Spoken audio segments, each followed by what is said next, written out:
जय हिंद। मैं हूं प्रमोद कुशवाहा और आप देख रहे हैं शिक्षक चौपाल। एक लंबे अंतराल के बीच आप सभी के बीच पुनः उपस्थित हूं साथियों। आज बात करेंगे प्रभारी शिक्षा मंत्री श्री अशोक चौधरी जी के बयानों का क्या है मतलब। क्या सच में शिक्षक नहीं पढ़ाते सरकारी विद्यालय में? क्या वोट राजनीति के शिकार होते जा रहे हैं सरकारी विद्यालय? क्या सरकार जनता को भटका तो नहीं रही? समान काम समान वेतन क्यों नहीं देनी चाहती सरकार? इन तमाम मुद्दों पर आज बात करेंगे SWSP के मुख्य कार्यकर्ता रह चुके हैं श्री उपेंद्र राय जी से। लेकिन उससे पहले मैं बता दूं साथियों कि श्री अशोक कुमार चौधरी जी द्वारा शिक्षक और शिक्षा को लेकर क्या बोला गया, आइए पहले सुनते हैं। लेकिन उससे पहले मैं बता दूं साथियों कि अगर मेरे चैनल पर आप पहली बार आए हैं तो इस चैनल को अभी तक सब्सक्राइब नहीं किए हैं तो सब्सक्राइब ज़रूर कर लें और ये बगल में बेल आइकन दबाकर नोटिफिकेशन ऑन ज़रूर कर लें। आइए सुनते हैं क्या बोले हैं शिक्षा मंत्री। हमारे नौजवान साथी पार्टी के और यहाँ इस रतनपुर ग्राम के जितने अभिभावक हैं सबको धन्यवाद है। लेकिन हम एक बात जरूर करते हैं, जब जब जाते हैं कोई ना कोई शिक्षक संघ मिलता है तो शिक्षक संघ बनाए हैं शिक्षा देने के लिए कि अपनी सुविधा की। ये बात बहुत जरूरी है, समाज में ये बात जाना चाहिए कि जो प्राथमिक शिक्षक संघ, माध्यमिक शिक्षक संघ, उच्च शिक्षक संघ जितना संघ है सिर्फ अपने सुविधा के लिए, शिक्षा देने की नहीं। ये सब आप दुकानदारी बंद करिए, जितना संघ बना करके चलाते हैं ये सब बंद करिए। सरकार पहले 24,000 करोड़ का बजट पूरे बिहार झारखंड का था और आज 32,000 करोड़ का बजट सिर्फ शिक्षा का है। ये 32,000 करोड़ के बजट में जो शिक्षक पाते थे 1,500 रुपया, आज पाते हैं 26,000 30,000 रुपया। 15 साल पहले जब आप 1,500 पाते थे तो क्या शिक्षा व्यवस्था थी, और आज जब आप 26 से 30,000 पाते हैं तब आप क्या शिक्षा व्यवस्था। प्राथमिक में जाइएगा तो जो स्कूल के मास्टर स्कूल में जाते ही नहीं है, बच्चे लोग पहुंच जाते हैं स्कूल, मास्टर जाते नहीं है। अरे व्यवस्था तो बदलिएगा ना, आपकी चिंता हम करेंगे लेकिन शिक्षकों विद्यार्थी का चिंता कौन करेगा? विद्यार्थी का चिंता तो आपको करना पड़ेगा ना। हम नीचे चले जा रहे हैं और बजट बढ़ते जा रहा है। नई जो शिक्षा नीति आई है उसमें कहता है भारत सरकार कि 9% खर्च होना चाहिए पूरा बजट का। 2010 से नीतीश कुमार 9% से ज्यादा पैसा शिक्षा पे खर्च कर रहे हैं। जो प्रोफेसर को पैसा 6 महीना पर मिलता था, हर महीने पैसा मिल रहा है।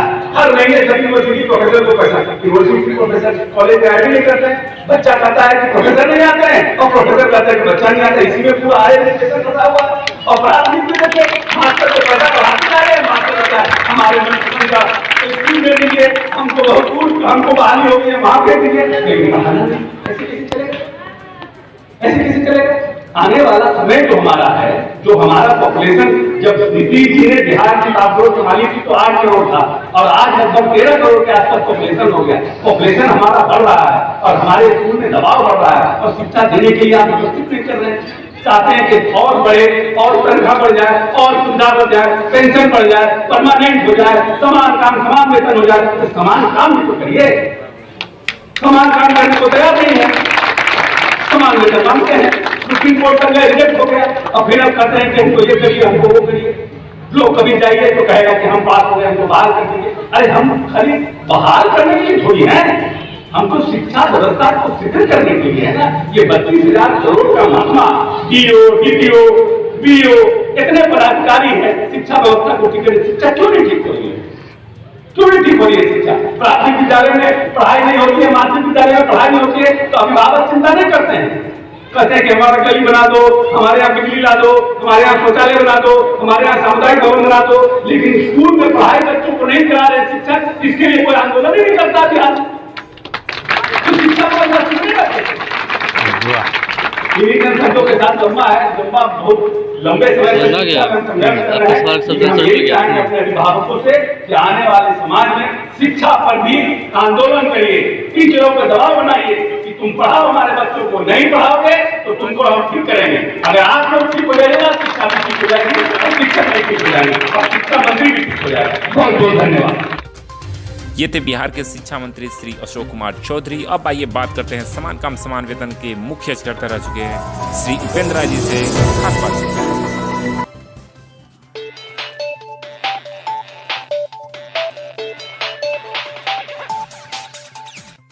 हेलो। हाँ हेलो जी सर, नमस्कार। जी नमस्कार प्रमोद जी। जी जी, कैसे हैं सर? ठीक है प्रमोद।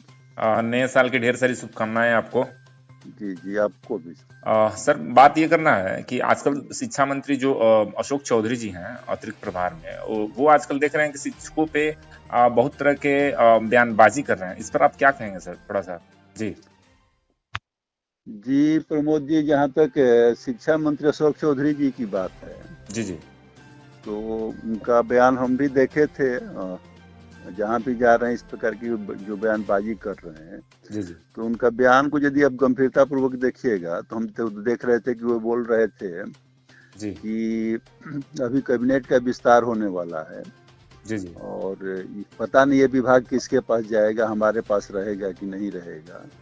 जी तो ये इस बात का सूचक है, यह सरकार की जो शिक्षा के प्रति संवेदनशीलता है, इसको शो करता है कि शिक्षा जैसे महत्वपूर्ण विभाग जी जी क्या कोई एक प्रभारी मंत्री बनाया गया और उसको किसी के लिए जिम्मे नहीं दिया जाना और ये कहना कि एक ही भाग किसके पास रहेगा। जी जी तो मिला जुला कर यदि देखिएगा इनके बयान का जी कि अपने आका को, माननीय जो मुख्यमंत्री नीतीश कुमार जी हैं, जी जी उनको खुश करने के लिए ये इस प्रकार की बयानबाजी कर रहे हैं। जी और ये 2005 से जब से माननीय मुख्यमंत्री जी बने हैं, नीतीश जी बने हैं, तो ये सरकार की एक परिपाटी बन गई है कि शिक्षक को प्रताड़ित कीजिए, शिक्षक के प्रति मतलब उल्टा पुल्टा बयान दीजिए और पब्लिक को अपने फेवर में कीजिए, मतलब शिक्षकों को की निंदा करके और पब्लिक को अपने फेवर में करना। जी जी जी बिल्कुल। मैंने इस सरकार की सोच है और उसी का जो ये बयान है उसी का परिचायक है। अब बताइए कि ये कह रहे हैं कि शिक्षा विभाग में ऐसे है वैसे, बहुत तरह की बातें बता रहे हैं। जी जी बिल्कुल बिल्कुल बता रहे हैं कि प्राइमरी शिक्षक नहीं पढ़ा रहे हैं, उत्क्रमित मिडिल नहीं पढ़ा रहे हैं, उच्चतर माध्यमिक के शिक्षक नहीं पढ़ा, यहाँ तक कि प्रोफेसर भी नहीं पढ़ा पा रहे हैं। ऐसी बातें पब्लिक डोमेन में आजकल कह रहे हैं वो। जी, जबकि ये पहले भी रह चुके हैं। शिक्षा मंत्री जो पिछला कार्यक्रम कांग्रेस के साथ जो कांग्रेस आरजेडी के साथ आपको जदयू की सरकार थी, उसमें भी शिक्षा मंत्री रह चुके हैं। जी जी और ऑलरेडी इनको तो शिक्षा विभाग की जो समस्याएं हैं उनको पता होना चाहिए। शिक्षा विभाग की जो मूलभूत समस्या है ये जो शिक्षक को गैर शैक्षणिक कार्य से मुक्त किया जाए। जी जी तो अब इस पर कुछ नहीं बोलना कि शिक्षक आखिर शिक्षक कैसे करेगा। आप यदि देखिए प्राइमरी सेक्शन की बात, तो जितना भी विद्यालय है उसमें वो प्राइवेट विद्यालय से कंपेयर कर रहे हैं और अधिकांश विद्यालय में यदि देखा जाए तो सब्जेक्ट वाइज टीचर नहीं, एक टीचर पर एक या दो टीचर पर माने वो कर 200, 250, 300 बच्चे। इसके अलावा आपको जो एमडीएम जो है पूरे जो प्राइमरी सेक्शन है उसको खिचड़ी विद्यालय बना दिया। बिल्कुल बिल्कुल सर। इसके अलावा जहाँ तक हाई स्कूल की बात है तो हाई स्कूल में साइकिल, पोशाक, इस प्रकार की जो बात जो ये सरकार के सस्ती लोकप्रियता को भंजाने वाली योजनाएं हैं, उस एक प्रकार से समझिए कि विद्यालय, बिहार सरकार की जो रणनीति है कि विद्यालय को प्राइमरी से लेकर +2 तक के विद्यालय को प्रचार तंत्र का माध्यम बना दिया गया। जी जी। और अब जहाँ तक आपको प्राइवेट विद्यालय की, तो प्राइवेट विद्यालय में जो शिक्षक है उनको सिर्फ पढ़ाना है, बाकी किसी गैर शैक्षणिक कार्य से मतलब नहीं। जी जी जी बिल्कुल। और यहाँ पर तो है कि जो सरकारी विद्यालय है, सरकारी विद्यालय को प्रचार तंत्र का एक साधन बना दिया। जी जी बिल्कुल। तो इस प्रकार से अब यहाँ पर यदि अब गुणवत्तापूर्ण शिक्षा कैसे दिया जाए, तो इस पर तो ये मंथन करना होगा कि आखिर शिक्षकों को कैसे मोटिवेट, कैसे शिक्षक को एक ऐसा माहौल बनाए कि वो सिर्फ पढ़ाएं। और मान लीजिए निश्चित रूप जो शिक्षक है पढ़ाने के लिए और पढ़ाई की मॉनिटरिंग होनी चाहिए। हम ये कहते हैं कि आप देखिए कहीं भी किसी स्तर से पढ़ाई की मॉनिटरिंग तो है नहीं कि किस विद्यालय में किस सब्जेक्ट की पढ़ाई, टीचर है नहीं है, किस सब्जेक्ट की पढ़ाई हो रही है, प्रतिदिन कितनी होना तो ये चाहिए कि प्रतिदिन जो पढ़ाई हो रहा है उसका एसएमएस होना चाहिए, उसका मॉनिटरिंग होना चाहिए। बिल्कुल सर, ऊपर से नीचे तक आप देखिए कहीं इसकी मॉनिटरिंग किस बात की है कि आपको एमडीएम खिलाया गया कि नहीं, साइकिल बटा की नहीं, पोशाक बटा की नहीं, नैपकिन बटा की नहीं। तो इस प्रकार से जो पढ़ाई है वो सरकार के एजेंडे में है ही।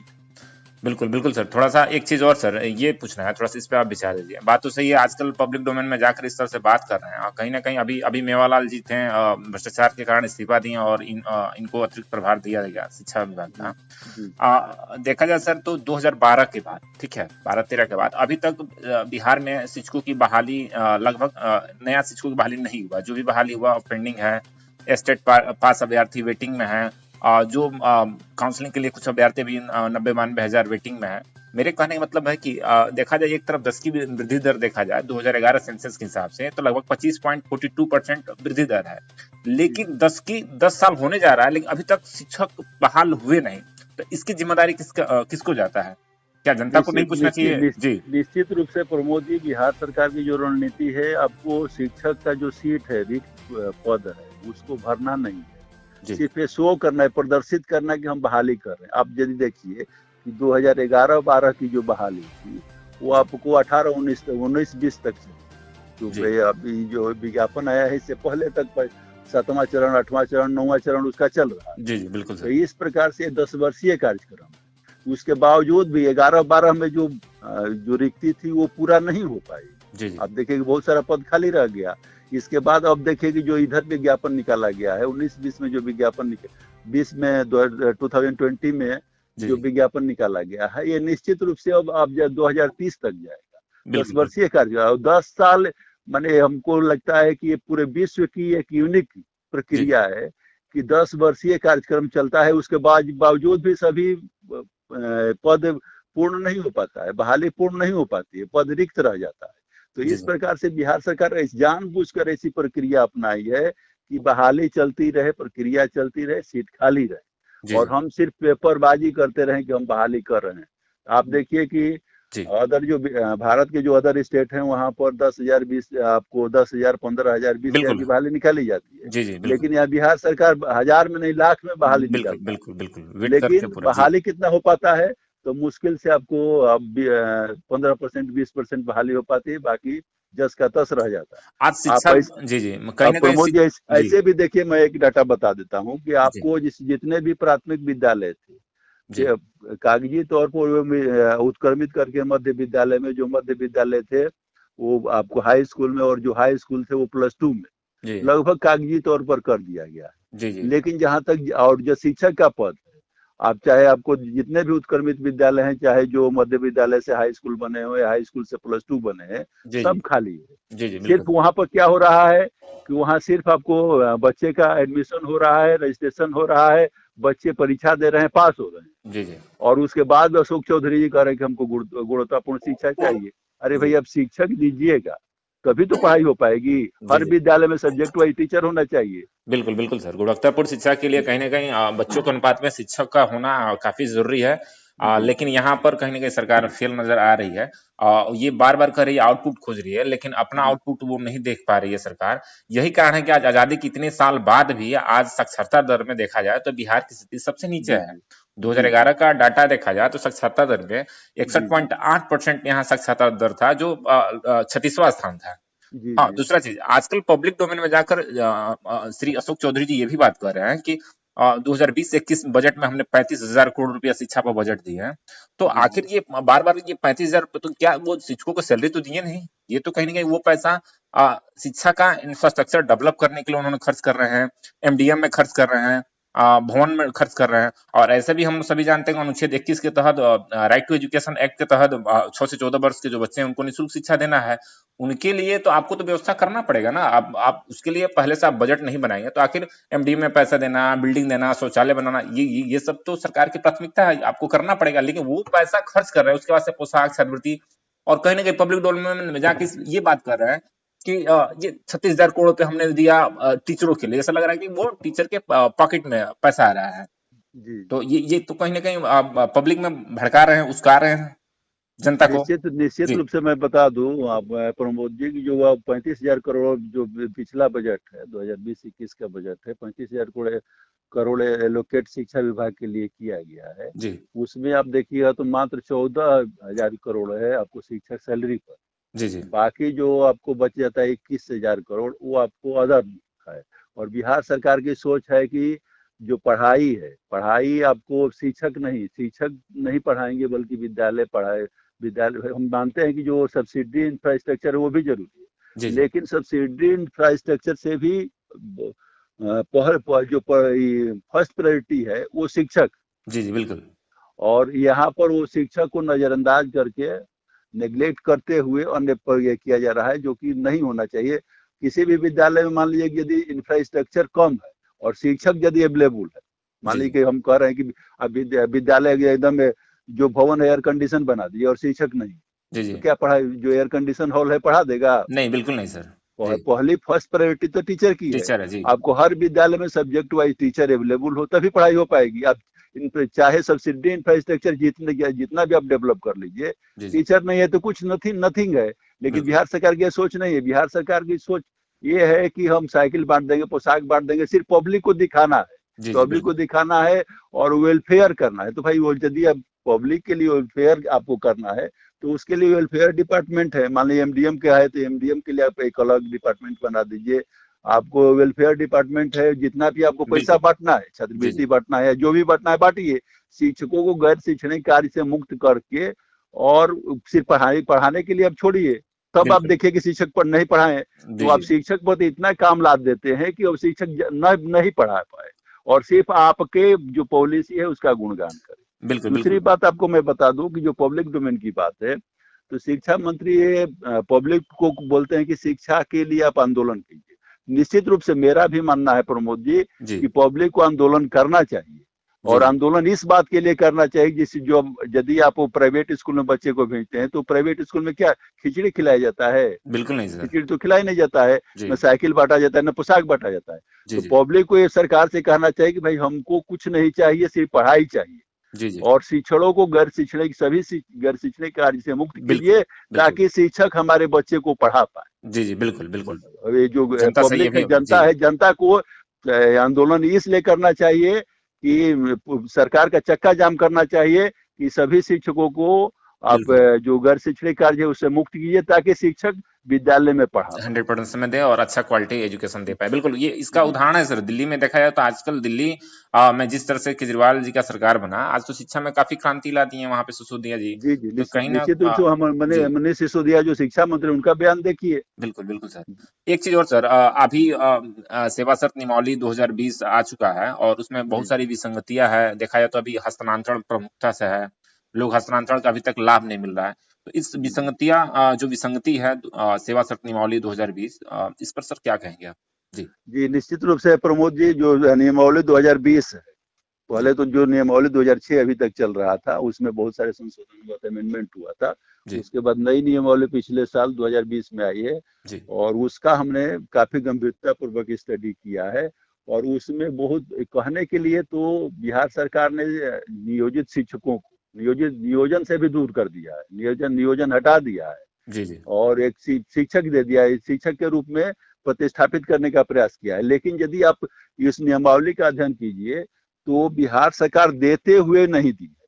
जी जी सब कुछ कहने के नाम पर आपको वेतनमान हो गया, प्रोन्नति हो गया, स्थानांतरण हो गया, सब कुछ हो गया, ईपीएफ हो गया। जी जी लेकिन यदि देखा जाए तो जो भी बिहार सरकार दिया है उसमें कहीं ना कहीं एक पेंच लगा दिया है, जी और उसमें बहुत सारी विसंगतियां हैं, जिसका हमारी जो लीगल सेल, हमारे शिक्षक संघर्ष समिति की लीगल सेल की टीम है, जी उस पर विचार विमर्श किया जा रहा है, मंथन किया जा रहा है। और निश्चित रूप से जी जो नियमावली 2020 की विसंगतियां हैं, उसको हम चैलेंज करेंगे। जी जी कोर्ट में जो न्यायालय है, माननीय न्यायालय है, उसमें हम चैलेंज करेंगे, उस पर हम काम कर रहे हैं।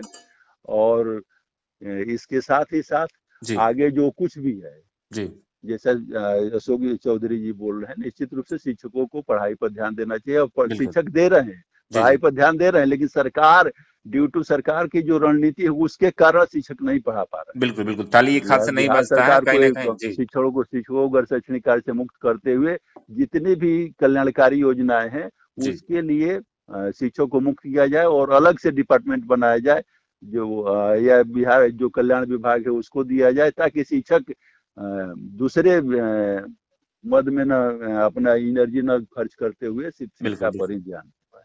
चलिए सर, बहुत अच्छा लगा सर आपसे बात करके। बहुत बहुत धन्यवाद। आपने हमको समय दिए हैं और अच्छा खासा ये अशोक चौधरी जी के बयानों पे आपने गंभीरता पूर्वक लिए हैं और उस पे अपना अपना विचार दिए हैं। अंत में सर, आप नियोजित शिक्षकों के लिए कुछ संदेश देना चाहते हैं सर? नियोजित बिहार के नियोजित शिक्षकों के लिए मैं हमारी तरफ से नए वर्ष की शुभकामनाएं हैं। जी। और इसके साथ ही साथ मैं सभी शिक्षकों से ये गुजारिश करना चाहूंगा, निवेदन करना चाहूंगा कि सरकार का रोल शोषणकारी होता है। कोई भी सरकार होती है तो वो जो कर्मचारी हैं उसका शोषण करना चाहती है और उसके अनुरूप कर्मचारियों को लड़ना पड़ता है, संघर्ष करना पड़ता है। लेकिन संघर्ष के साथ ही साथ जो हमारा मूलभूत कार्य जी। उसको हम करें और अपना मूलभूत कार्य करते हुए जो हमें नहीं मिल रहा है उसके लिए हम सरकार से लड़ेंगे, चाहे जैसे भी हो, आंदोलन के रूप में, न्यायिक प्रक्रिया के रूप, संघर्ष के रूप में हम लड़ेंगे, संघर्ष करेंगे। लेकिन अपना जो मूलभूत कार्य है, अध्ययन के अध्यापन का कार्य है, हम सबको ये कोशिश करना चाहिए कि जिस भी विद्यालय में है अधिक से अधिक हम पढ़ाई पर ध्यान दें और जो हमारे विद्यालय का रूटीन है जी। उसको हम फॉलो करें। समय पर विद्यालय खुले, समय पर बंद हो और जो जितना भी संसाधन है, जी। मानते हैं कि बहुत सारी परेशानियां हैं, लेकिन अधिकतम हम सबको प्रयास करना चाहिए कि हम गुणवत्तापूर्ण शिक्षा प्रदान करने का अधिक से अधिक प्रयास करें। जी। जी, बिल्कुल। बहुत बहुत धन्यवाद सर। ओके, धन्यवाद।